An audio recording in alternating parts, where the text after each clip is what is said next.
అవును, వాళ్ళని అడుగు ఎందుకో వాళ్ళకి అసలు కడుపు మండిపోతుంది వాళ్ళకి. లోకేష్ ఫోన్ చేసి ఉంటున్నాడు, ఒక ఆయన రెచ్చిపోయాడు. లోకేష్ బంధువునంట అతను. అట్లా ఏదో ఉంటాయి. We don't care all these. ఎన్ని చూసాం, మెరిసిపోలా. నేను ప్లేయర్గా కూడా ప్రాక్టీస్ చేసాను 3 సంవత్సరాలు. ఎన్ని చూసాం, ఇలాంటి వాటికి భయపడతానా? ఏ స్వామి, జైల్లో వేస్తానంటేనే భయపడలే మనం.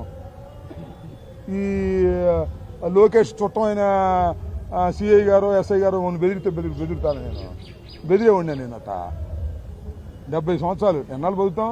10 నెలలు బతుకుతాం. వీరుడిగా బతుకుతాం, లొంగి బతకం, బతికినాడు బతకం, నమ్ముకున్న సిద్ధాంతం కోసం బతుకుతాం, నమ్ముకున్న జగన్మోహన్ రెడ్డి వెంట నడుస్తాం. అప్పుడు రాజశేఖర రెడ్డి వెంట నడిచాం, ఇప్పుడు జగన్మోహన్ రెడ్డి వెంట నడుస్తాం. ఇలాంటి ఉడతూపులకి, ఈ చంద్రబాబు చెంచా పోలీసులు కొంతమంది ఉన్నారు, వాళ్ళకి, లోకేష్ బంధువులకి భయపడే వ్యక్తులం కాదనే విషయాన్ని తెలుసుకోకపోతే ఇంకా తెలుసుకుంటారు. అంతే. That's all.